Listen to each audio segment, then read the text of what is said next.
Muito bem, nós vamos então para o nosso livro dos Espíritos, parte segunda, do mundo espírita ao mundo dos espíritos, capítulo 7 da volta do espírito à vida corporal, união da alma e do corpo, a partir da pergunta 352. Nós conversamos no nosso encontro passado a respeito das questões que falam sobre a existência, ou melhor, a confirmação, olá Jerusalém, a confirmação desse processo pelo desenvolvimento adequado do corpo físico que o espírito vai ocupar. E a gente viu em alguns pontos a respeito de quando não é possível, quando falha a encarnação de um espírito, o tempo que demora para uma nova preparação. Falamos aqui também se o espírito pode eventualmente desistir da encarnação quando após o seu nascimento aqui no mundo físico, né? Bom dia, Fernanda. E depois também aqui os espíritos colocaram que muitas vezes o espírito, quando ele então vivencia desde o início, né, ou num determinado momento, essa desistência de continuar, que é a sua vivência, o suicídio acaba sendo, infelizmente, a sua escolha mais problemática, mais dolorosa. Na questão 351, na última, qual é o grau de consciência que o espírito tem durante o momento da gestação?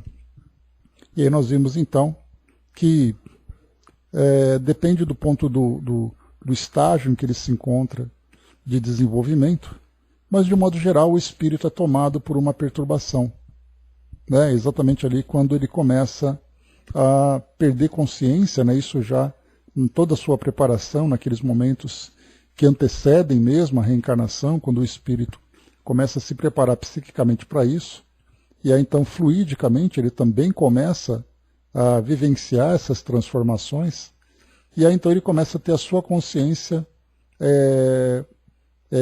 restrita, né, apenas ali no acompanhamento, até muitas vezes inconsciente desse processo.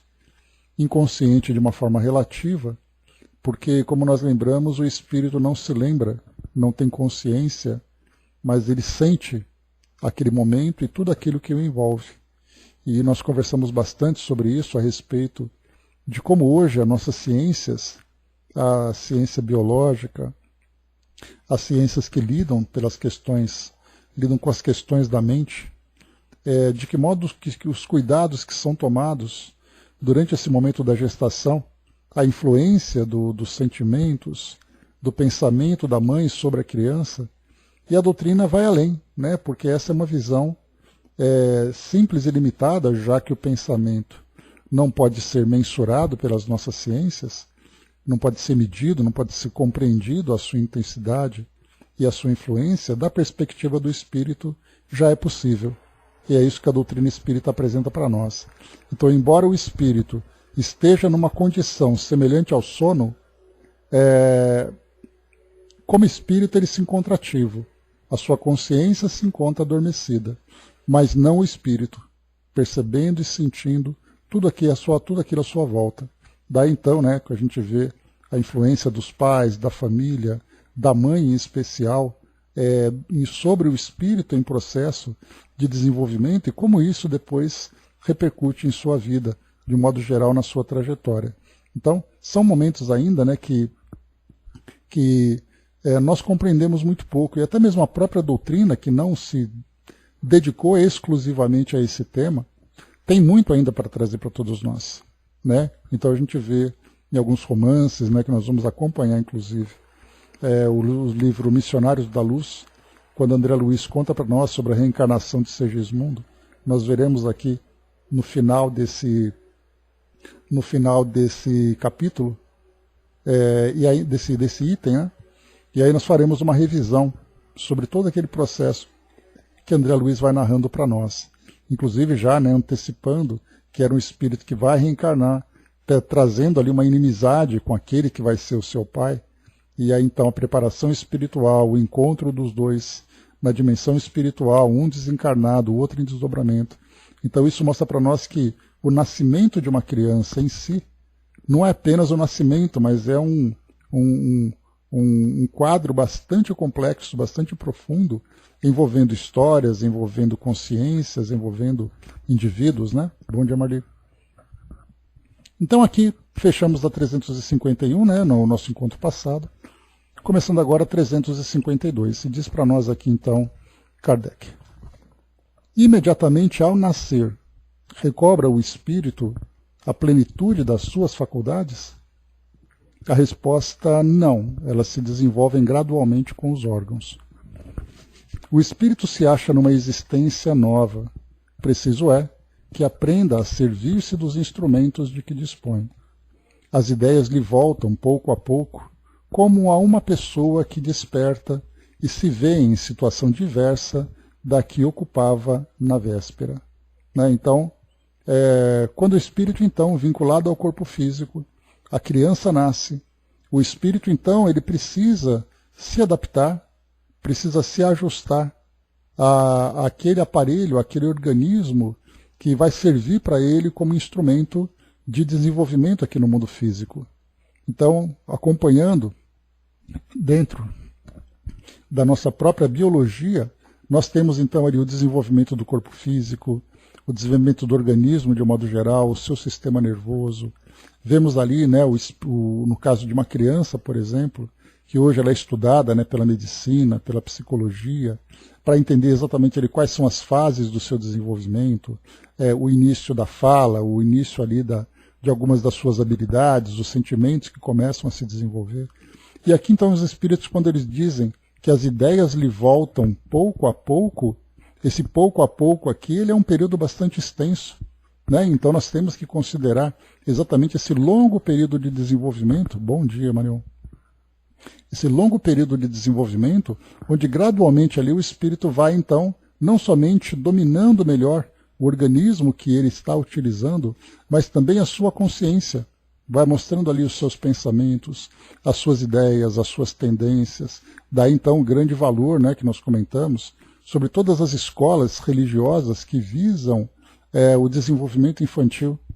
Escola dominical, evangelização, catequese, dentre outras tantas e tantas denominações que visam exatamente ali orientar, levar esses valores mais nobres para esses espíritos. E da mesma forma, a educação doméstica, a participação dos pais no desenvolvimento, porque aquele espírito, ele não é apenas ali, né, como diz o título do livro que nós conhecemos, nossos filhos são espíritos.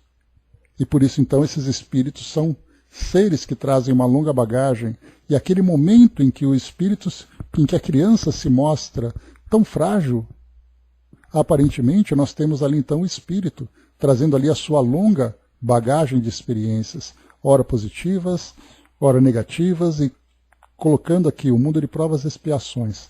Como sendo a nossa referência, vemos ali espíritos que, vivendo no mundo como o nosso, né, traz ali ainda as suas dificuldades, as suas lutas morais.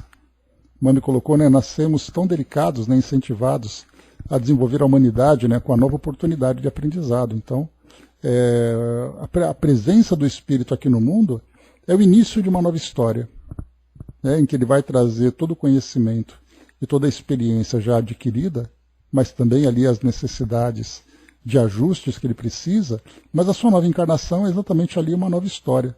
Assim como nós estamos vivendo nossas histórias, cada um no seu tempo, cada um aí na sua extensão, cada um na sua dimensão, no seu universo, todos nós vivendo essas experiências. Então aqui o que os espíritos estão trazendo para nós, nesse capítulo, né, o que Kardec apresenta para nós, a partir das orientações dos espíritos, é exatamente aquele ponto de contato entre o mundo físico e o mundo espiritual, em que através do nascimento, essas pequenas gotículas, né, essas pequenas gotas do mundo espiritual vão pingando aqui no nosso mundo, e a partir dessas gotas, então, vemos ali novas sementes sendo florescidas, né? Então, se desenvolvendo, florescendo. Então, o que coloca para nós aqui, então, é o grau de consciência Como isso pode ser mensurado, né? Então, por isso as nossas ciências trazem ali aquela ideia, né, da criança que pouco a pouco, se ela presta atenção, se ela tem reflexos, se ela é capaz ali, né, se os seus sentidos estão adequados, depois vai mostrando as suas reações com o passar do tempo. Então é bem interessante, né, o primeiro ano, o segundo ano, o terceiro ano, e conforme ali o espírito vai mostrando exatamente ali a sua personalidade. Então aqui para a gente poder desenvolver um pouco mais, Miramês trouxe para nós aqui no título Recobrando as Faculdades. Ele vai nos ajudar aqui nesse melhor entendimento. Então vamos lá. Ele diz assim: o espírito não recobra suas faculdades imediatamente ao nascer.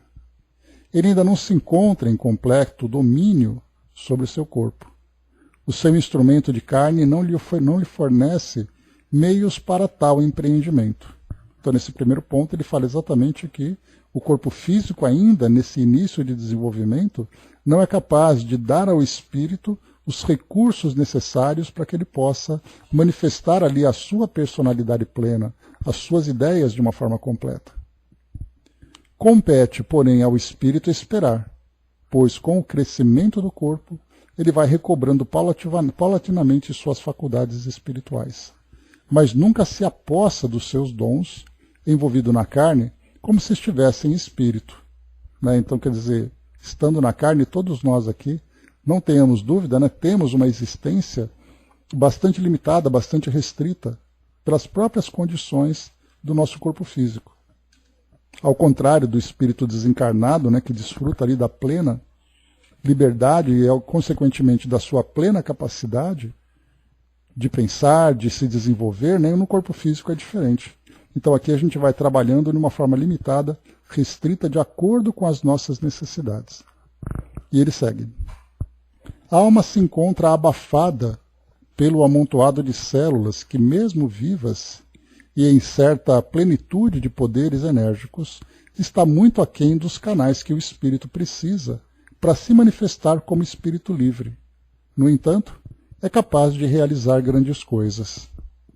Ele, o espírito, tem intuições do que deve fazer, e, ainda mais, os benfeitores da eternidade o auxiliam constantemente, de acordo com o seu mérito. Podemos observar uma planta no seu crescimento. Antes era semente, depois vai tomando a forma de árvore, vindo as flores e os frutos. Assim também a alma, a semente divina, inicialmente envolvida nas formas, vai passando pelo fenômeno de crescimento e tomando, com o tempo, forma definida do espírito imortal dentro da imortalidade de Deus. O espírito vai domando o corpo qual o peão, que doma um potro e faz dele um companheiro de trabalho. Depois de domesticada a casa física, ele passa a ser mais dócil ao seu comando, e o espírito começa a crescer, despertando as suas qualidades nobres, que são os talentos falados pelo Evangelho do nosso Senhor Jesus Cristo. Todos sabemos que a natureza não dá saltos no empenho de crescer. É nesse trabalho que se encontra a ponderação, a ciência, de modo a compreendermos que a alma, gradativamente com o corpo, vai despertando as lembranças, mesmo em forma embaçada, daquilo que ela é e as promessas feitas no mundo espiritual.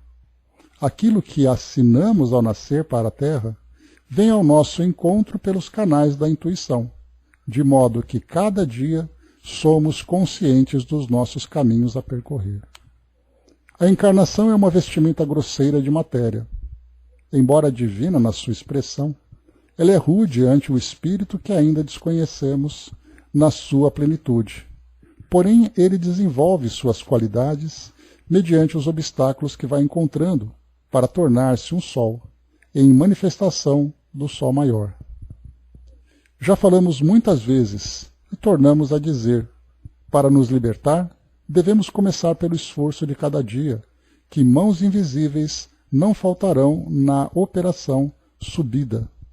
Todos temos, encarnados e desencarnados, um calvário a subir e uma cruz a ser carregada, e isso deve ser motivo de glória para todas as criaturas de Deus. o espírito encarnado está em uma nova existência, com novas tarefas a desempenhar para o seu próprio bem e da humanidade. A doutrina dos espíritos, sendo o cristianismo original, nos possibilita a paz interna, mas mostrando-nos as vias internas para alcançarmos essa tranquilidade imperturbável. O espírito somente desabrocha suas faculdades na sua plenitude, quando se tornar espírito superior, e para tanto existe uma jornada a avançar, de modo que o Cristo desperte em nós motivo de luz para os corações em festa. Né? Bom dia, embaixador. Então aqui, Miramês traz para nós aqui orientações, né, sobre a paciência, sobre o tempo, né? E muitas vezes, né, nós vemos até comentários em que parece que nós encontramos espíritos impacientes, né? Aqueles espíritos que estão encarnados, começam já a manifestar ali o seu entendimento sobre esse processo, mas a sua posição, a sua limitação, faz com que ele se torne muitas vezes impaciente, irritado, querendo que o tempo passe logo, né? São aqueles espíritos que têm ali aquele longo trabalho para fazer, mas não têm paciência de esperar, né? Mas aí a natureza, não dando os seus saltos, né, ela vai fazendo com que tudo aconteça no tempo certo. E da mesma forma, nós vamos ver também mais para frente, a respeito das habilidades, né, que os espíritos começam a manifestar, ora, né, no seu momento certo, ora, né, de uma forma precoce, trazendo ali para nós grandes surpresas quando nós vemos espíritos ainda tão jovens, né, ou crianças, ou melhor dizendo, crianças ainda tão jovens, manifestando talentos, né, que para nós vemos ali um grande enigma das nossas ciências, tentando perguntar, né, como uma criança tão jovem, tão tenra, consegue manifestar ideias e talentos que adultos não possuem. E aí então, claro, né, como é comum, a explicação das nossas ciências busca no cérebro, para saber exatamente o que aquele cérebro tem que o outro não tem. E aí então a gente vai lembrar sempre, né, que estudando aqui inclusive aquilo que nós acompanhamos no decorrer aqui do estudo sobre a preparação do espírito, agora a união dele com o corpo físico, nós vemos ali alguns espíritos que trazem determinadas habilidades que acabam depois, né, pela força do seu pensamento, pela influência, né, do seu modelo organizador, digamos assim, né, do seu corpo físico, o seu perispírito, vai moldando o corpo físico, então, trazendo ali algumas características. Chegamos até a falar sobre isso, sobre a história de Albert Einstein. Então, depois que ele desencarnou, a ciência, claro, né, ficou muito interessada em estudar o seu cérebro, para saber exatamente o que tinha naquele cérebro, que fazia dele um ser tão genial. E aí começaram, então, né, a fazer ali o fatiamento, o estudo da célula, e perceberam, claro, que tem ali uma estrutura orgânica diferenciada, né, por maior número de neurônios e tudo mais, elementos ali que geralmente os cérebros comuns não apresentam, mas ainda assim a genialidade fica sendo explicada porque ele tinha um cérebro com mais neurônios, entre aspas, né? Sem considerar ali o ser espiritual que naquele local, que naquele corpo, né, acaba ficando encarnado. E aí então nós vamos ver esses espíritos geniais, esses espíritos talentosos, né, que reencarnam, trazendo já essas habilidades, chegam aqui no nosso mundo e começam a manifestar todas essas capacidades aqui trazendo para nós ali grandes impressões, trazendo para nós grande espanto. E a doutrina fala para nós que isso não tem nada de tão sobrenatural assim. Isso é muito normal. Cada um de nós apresenta as tendências, apresenta as habilidades, os valores também. Muitas vezes até, né, nos impressionamos muito mais com determinadas habilidades do que com os valores, né? Porque os valores são silenciosos. O espírito, né, quando ele é bom, quando ele é humilde, quando ele é simples, ele acaba sendo não percebido, diferentemente daquele que pinta um quadro, que tem ali algumas habilidades que espantam, né? Mas na verdade é o espírito que tem que ser observado. E aqui então, nesse momento que é trazido para nós, nessa questão que é trazida para nós, fala exatamente ali, né, como acontece exatamente o desenvolvimento do espírito. E aí vai trazer, como foi colocado por Miramese pela resposta dos espíritos, né, vai acompanhando o desenvolvimento biológico. E no seu momento, o espírito vai apresentando ali todo o seu potencial, limitado dentro da condição de ser encarnado, porque o corpo físico, como nós vimos, né, ele acaba restringindo as capacidades do espírito, mas ainda assim permitindo que ele se desenvolva dentro desse campo de ação, em que é necessário a interação com o mundo material. Próxima questão, 353.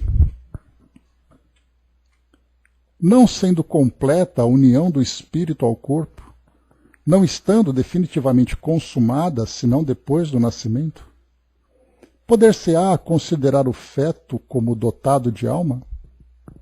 Então, Kardec entrou aqui agora numa sessão, digamos assim, mais biológica, né, preocupado com o desenvolvimento do organismo e a forma como o espírito se vincula a ele.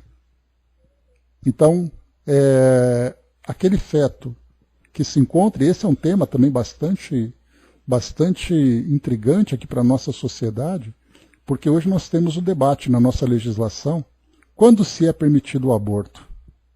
E aí então eles vão aí dimensionando essa permissão de acordo com o desenvolvimento biológico do feto.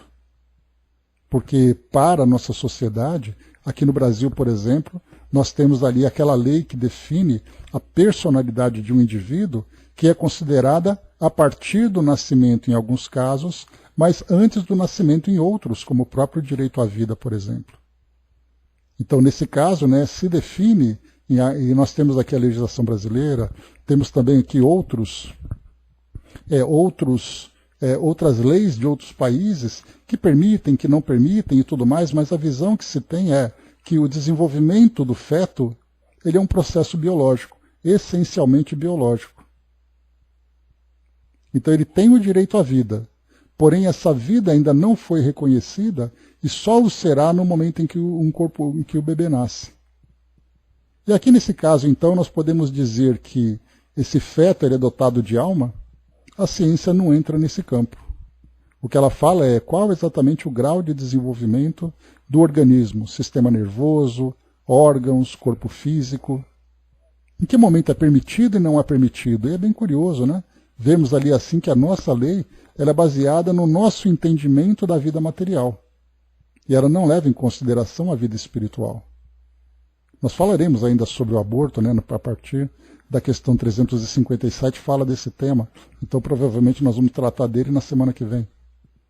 Mas aqui falando para nós que esse é um dos motivos, o fato de nós não reconhecermos uma personalidade naquele organismo que está se desenvolvendo, isso faz com que nós tenhamos essa facilidade, essa simplicidade em tomarmos as nossas decisões sobre o destino dele. Aborto, não aborto, continua, não continua, é crime, não é crime. Mas aqui então, Kardec perguntando desde aquela época, já preocupado com essa questão, não sendo completa a união do espírito ao corpo, não estando definitivamente consumada, senão depois do nascimento, poder-se-á considerar o feto como dotado de alma? Respondem os espíritos. O espírito que o vai animar existe, de certo modo, fora dele. O feto não tem, pois, propriamente falando, uma alma, visto que a encarnação está apenas em via de operar-se. Acha-se, no entanto, ligado à alma que virá a possuir. Então, o feto em si, da forma como nós encarnados temos aqui o nosso vínculo com o corpo físico, o feto em si não tem o mesmo vínculo, exatamente porque, como é parte de um processo de desenvolvimento, um processo de vinculação do espírito ao corpo físico, não há ainda esse vínculo definitivo. Então ele se encontra preso ou não se encontra preso? Como isso funciona exatamente? Nós vamos ver depois, né, no Missionários da Luz, André Luiz detalhando para nós um pouco mais daquela experiência de Segismundo, mas já dá para a gente ter essa ideia de que não dá para a gente dizer que nem sim nem não. Me recordo até de uma professora de artes que ela diz assim, que ninguém dorme de um estilo e acorda no outro estilo. né? E não dorme barroco e acorda renascentista. É um processo que existe entre um estilo literário, um momento literário até outro, ou momento artístico até outro momento artístico. Então a mesma coisa que os espíritos aqui insistem em trazer para nós, que as coisas não acontecem de uma hora para outra. Então não é assim, o espírito está fora, depois o espírito está dentro. O espírito está ligado, depois o espírito está desligado. Tanto no nascimento como na morte, são duas situações em que nós temos ali um organismo nascendo e um organismo morrendo. O que acontece com o espírito? A morte acontece de uma hora para outra? O espírito está ligado, depois ele não está mais ligado? E aí então a gente vai acompanhando que as coisas, da mesma forma que ela vai se ligando gradualmente, ela também vai se desligando gradualmente, trazendo naturalmente ali todos os efeitos sobre o espírito, sendo mais fáceis ou não.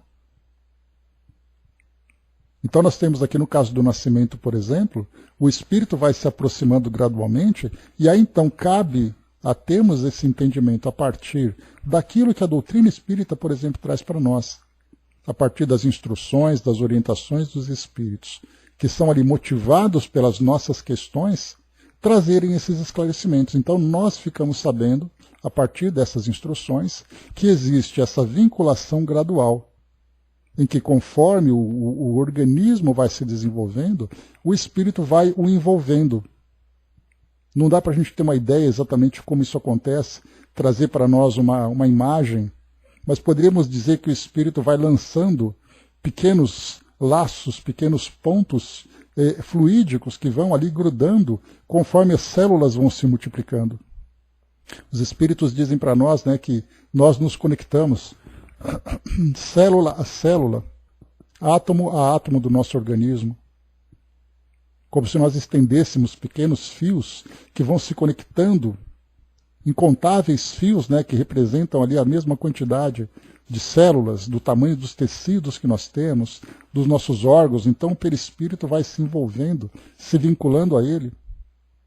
E para isso, então, nós vamos lembrar que essa conexão não é completa, principalmente porque no momento em que existe a fecundação, em que nós temos ali aquele pequeno ser que começa a se desenvolver, aquele zigoto que está formado e começa ali então na sua multiplicação celular de 1 dia, 2 dias, 3 dias, 1 semana, 1 mês, 2 meses e tudo mais, esse organismo vai se estendendo, vai se desenvolvendo.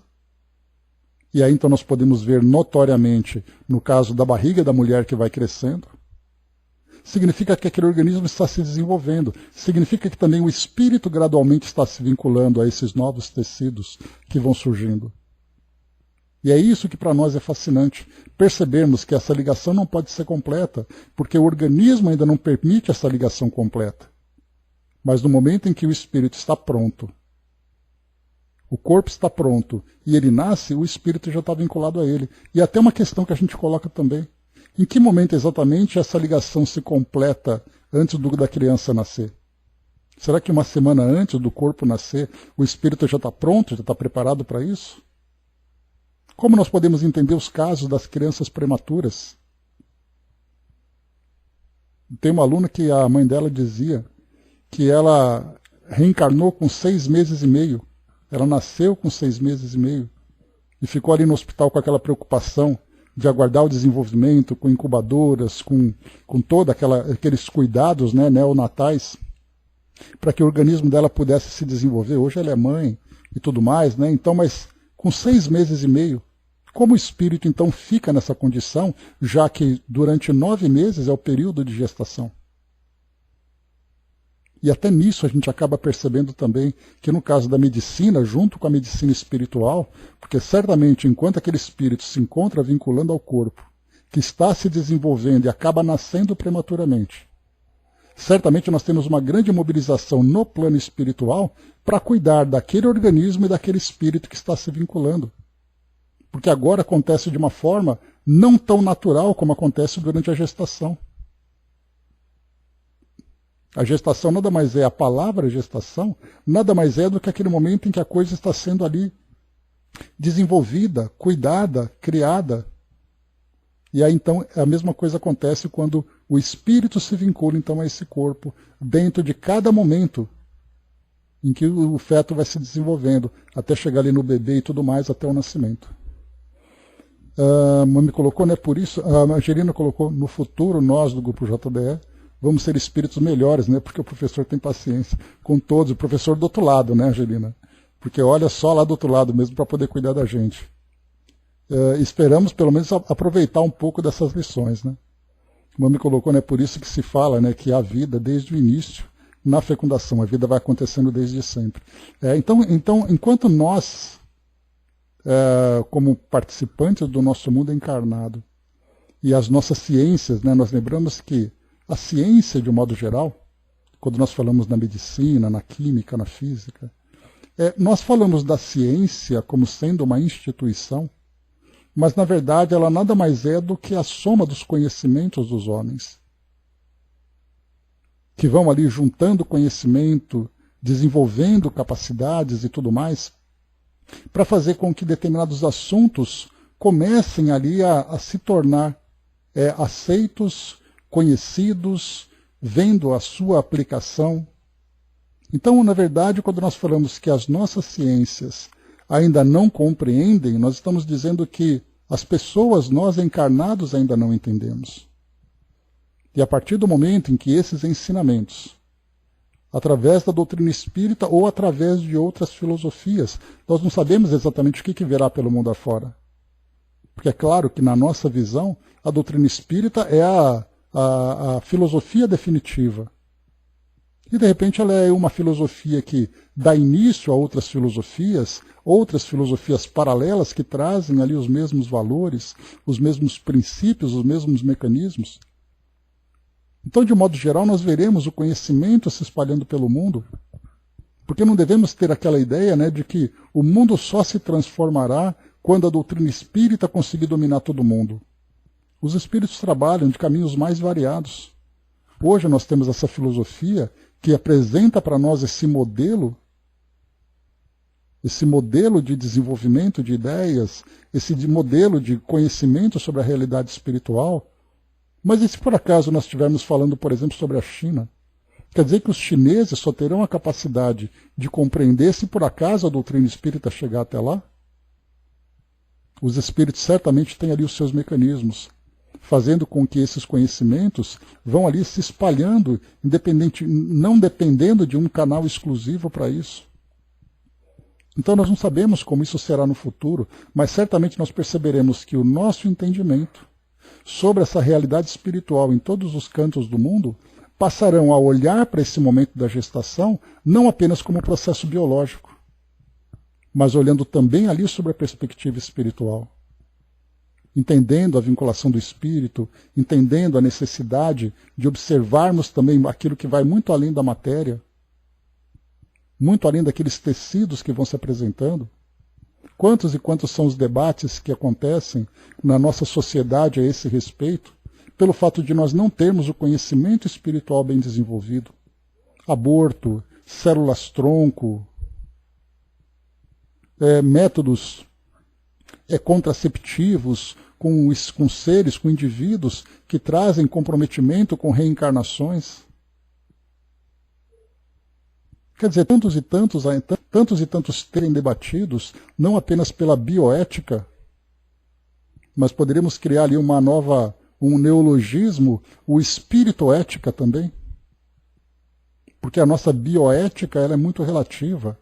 Quando nós tivemos debates nesses últimos anos, especialmente ali por volta dos anos de 1990, começo dos anos 2000, quando o assunto células-tronco começou a surgir, falando, né, sobre o uso de embriões congelados, o uso de embriões de um modo geral, para poder destruir esses embriões, para poder coletar deles células-tronco, para que fossem aplicadas em determinados tipos de tratamento.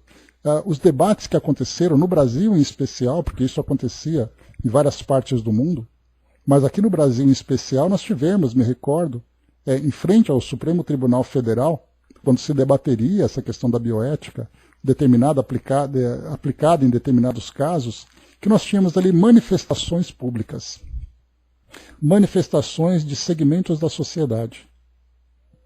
E aí então nós tínhamos o segmento dos cientistas, que diziam, não, aquilo ali é apenas um emaranhado de células. Não tem nada de ser humano ali presente. Você pode pegar, fazer aquela fecundação, provocar aquela fecundação e depois você utiliza aquelas células para determinados fins nobres, na maioria das vezes. Então, o debate da ciência era, não. O que vale para nós é aproveitar do conhecimento científico para melhorar a vida das pessoas na nossa sociedade.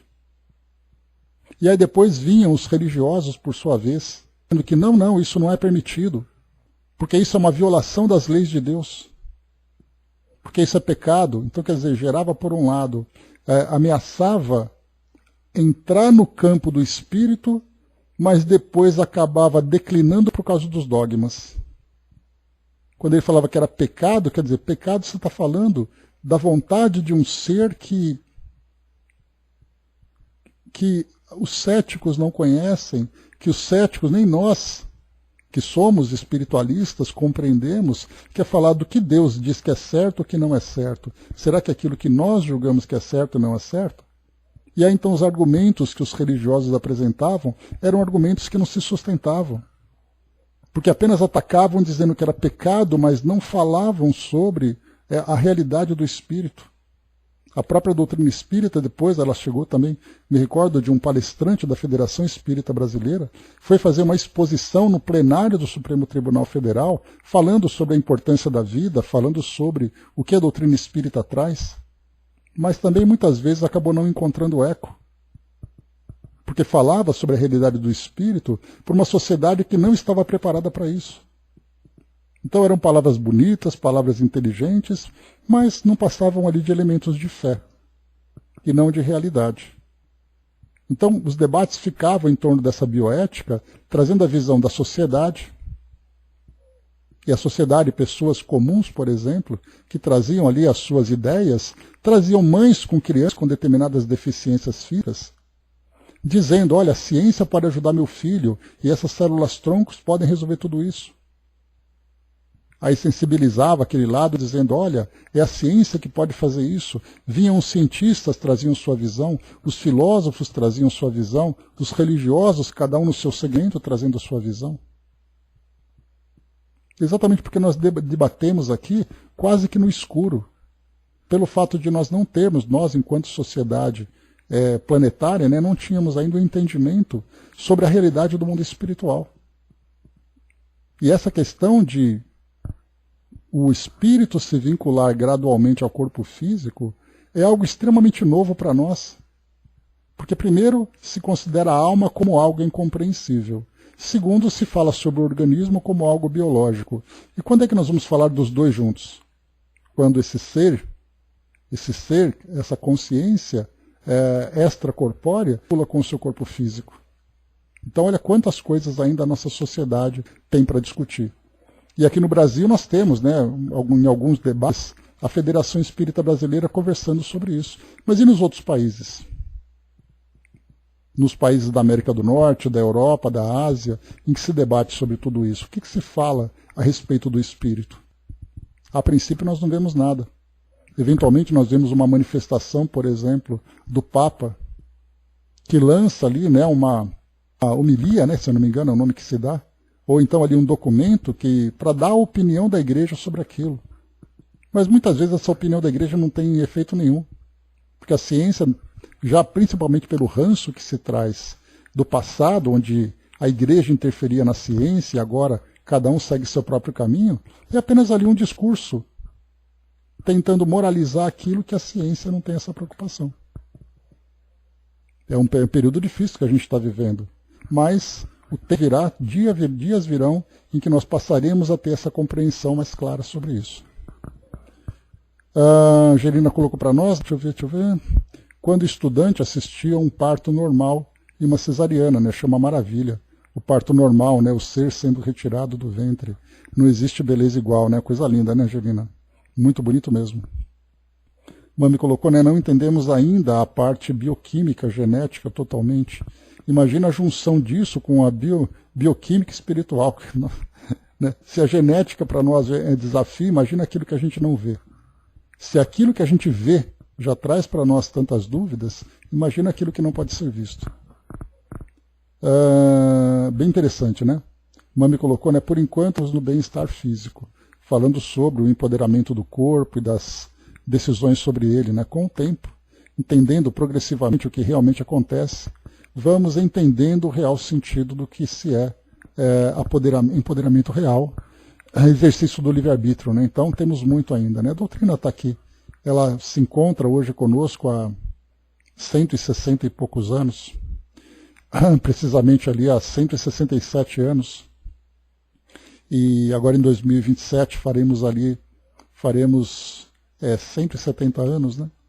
Então é um tempo muito curto ainda, e o trabalho que se tem que fazer da divulgação, não apenas da divulgação, porque nós estamos falando, né, a grande preocupação que existe hoje dentro da doutrina espírita é fazer um trabalho de evangelização, o que é um trabalho muito nobre, porque a evangelização, ela trabalha com o indivíduo, mas ela tem ainda o seu aspecto científico, que traz para nós, né, essa organização, que traz para nós essa orientação a respeito das nossas ações e da forma como isso interfere na nossa realidade espiritual, é algo que nós falamos muito pouco.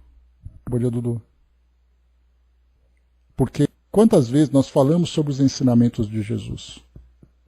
Nas palestras, nos congressos, mas quantas vezes nós falamos sobre, por exemplo, de que forma que acontece uma reencarnação e os cuidados que a medicina precisa ter com a questão do espírito? Nós praticamente não ouvimos isso. Então, para a gente ver, podemos perceber que até mesmo a própria doutrina espírita precisa amadurecer muito. Porque falar sobre evangelho é uma questão de interpretação. E mesmo que nós não vivenciemos isso, basta que nós tenhamos ali um conhecimento, uma boa didática, um bom discurso, que uma palestra fica bonita, uma capacidade de escrita, que um livro fica bem escrito. Mas quando nós falamos em questões científicas, aí é necessário pesquisas, trabalhos, e isso nós encontramos muito pouco. Nós praticamente não temos material sobre isso. Aqueles que fazem pesquisas procuram trazer ali sobre se a mediunidade é verdadeira ou não, se a reencarnação pode ser lembrada ou não pode, mas e no laboratório? E a ciência em si? Isso nós ainda não conseguimos fazer. Por isso mostra, né, o quão a doutrina espírita ainda tem para oferecer, mas ela depende de nós. Depende de nós encarnados começarmos a trabalhar esses seus aspectos. Mami colocou em cima, na Holanda, né, o nível de ateísmo é tão grande que as igrejas estão virando cinema. Pois é, eu vi isso também. Bares, cinemas, né, tudo isso virando. A Marion colocou, né, assistir é bem diferente de quando está passando pelo momento, né? Pois é, né? Vocês que são mães que sabem. Então a gente vê ali, né, a coisa acontecendo. Eu já participei também de partos, né? Profissionalmente, né, ajudando ali durante o parto, recebendo o bebê, fazendo os primeiros cuidados. E ali, né, certo que eu não tinha habilidade para poder olhar por essa perspectiva tão bela, né, que é exatamente ali a chegada de um espírito encarnado, pegar aquele bebezinho, olhar nos olhos dele, sabe, e dizer assim, olha, eu sei que você é um espírito e eu sei que você acabou de chegar. Né, mas hoje a gente guarda, faz o vínculo das lembranças daquela época e ao mesmo tempo agora o conhecimento que a gente consegue alcançar. Né, mas é um momento realmente muito bonito. Né? Segue trabalhando aí, Dudu. E seguindo, meus amigos, vamos lá, mais um tema aqui para nós. Para a gente poder perceber, né, como um tema como esse, como ele nos leva, né, a tantas e tantas reflexões. E se deixar, a gente vai falando aqui. Né, porque é muita coisa para se abordar. Mas aos poucos a gente vai trazendo. Olha só, questão 354, que não menos diferente, continua também vinculada a esse tema que a gente está tratando. Como se explica a vida intrauterina? Essa vida intrauterina está exatamente ligada àquilo que a gente conversou até agora. A vida intrauterina é aquele momento em que as células vão se multiplicando, os tecidos vão se transformando, A genética vai ali assumindo, dando forma, seja para nós, seres humanos, seja para os animais, cada um ali dentro da sua espécie. Então a vida uterina nada mais é do que essa vida biológica. E é isso que a gente falava a respeito, por exemplo, das questões da bioética, porque nós olhamos a vida intrauterina como sendo apenas ali aquele processo biológico, que você pode interromper à vontade.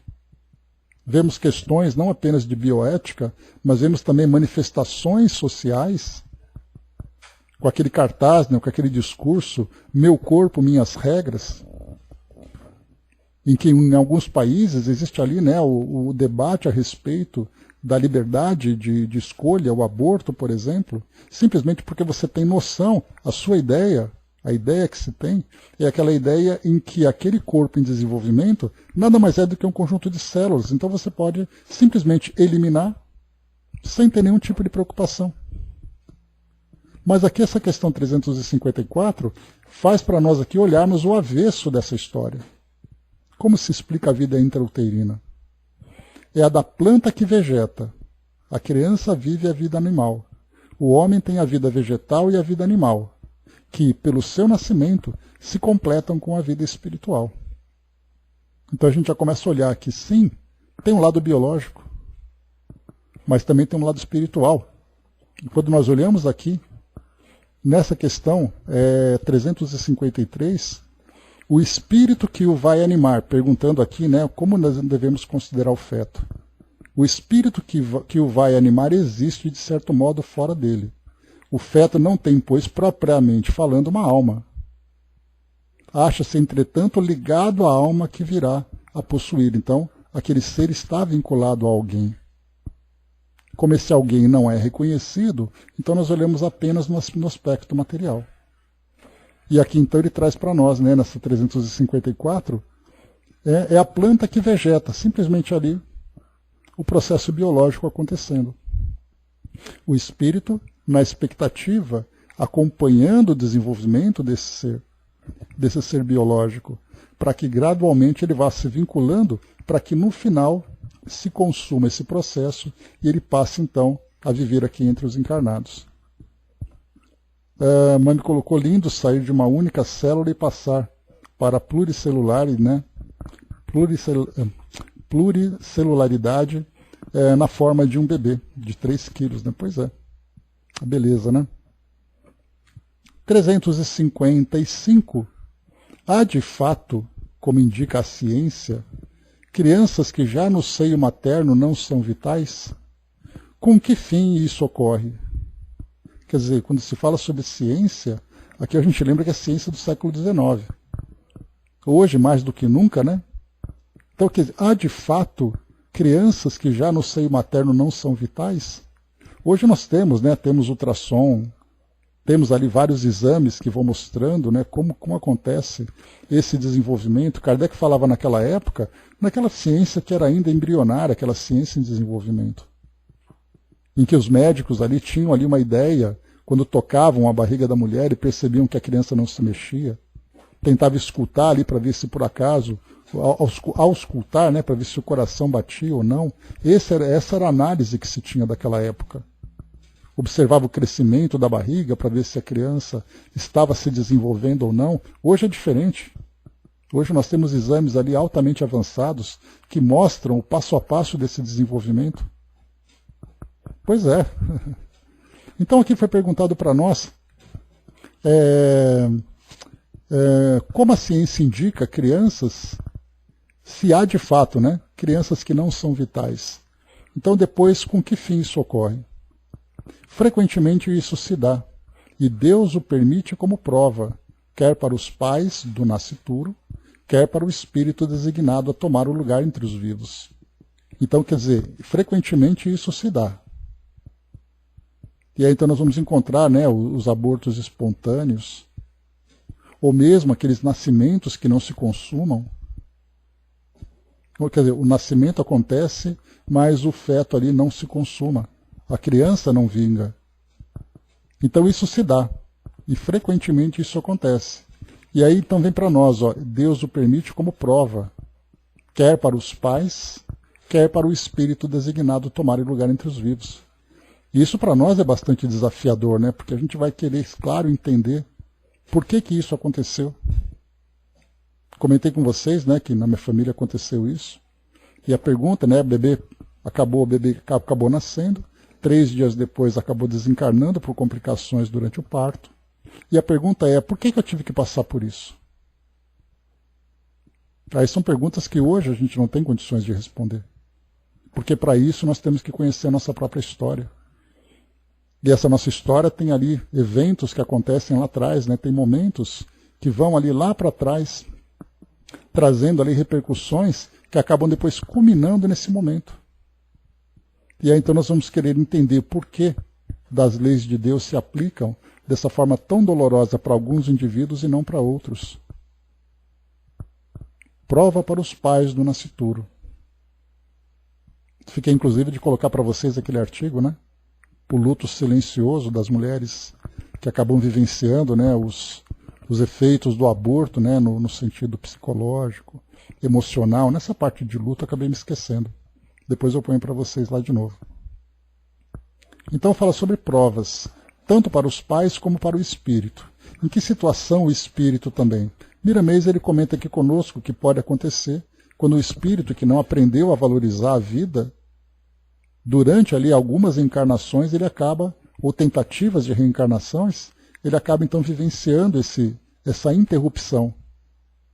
E para ele certamente ali é uma grande frustração. Nem falamos dos pais ainda, só do espírito. É uma grande frustração. Porque a expectativa daquele preparo, sabendo que isso não vai acontecer. Como para o espírito é vivenciar essa experiência? Porque muitos estão ali sabendo que isso vai acontecer. Qual o efeito que isso provoca sobre ele? Aquele momento de expectativa, de envolvimento, de acolhimento dos pais, da família, da sociedade, e de repente isso acaba sendo frustrado. Como isso repercute sobre ele? Questão 356, para a gente finalizar o nosso estudo de hoje. Entre os natimortos, alguns haverá que não tenham sido destinados à encarnação de espíritos, quer dizer, não houve uma programação reencarnatória para aquele corpo em desenvolvimento. Alguns há efetivamente, a cujos corpos nenhum espírito esteve destinado. Nada tinha que se efetuar para eles. Tais crianças, então, só vêm por seus pais.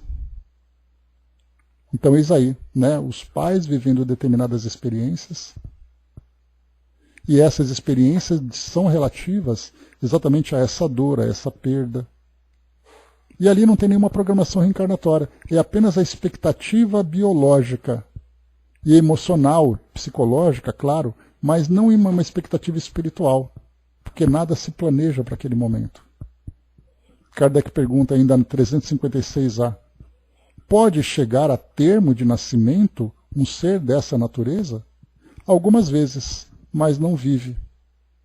E aí nós vamos encontrar, né, que até mesmo, né, no aborto em si, questões que hoje são apresentadas em reportagens, né, em documentários, que mostram que às vezes ali se percebe, no 8º mês de gravidez, nessa reportagem inclusive, que eu falei para vocês, que trata do luto silencioso, alguns depoimentos de mulheres que diziam que em determinado momento, em determinada fase da gestação, ela percebia que o bebê não se mexia mais. E aí ficava naquela angústia, e agora? O que vai acontecer? E aí vai ao médico, o médico examina, faz ali, né, todo o procedimento para poder verificar a saúde do bebê e tudo mais, e percebe que o bebê já não tem mais vida.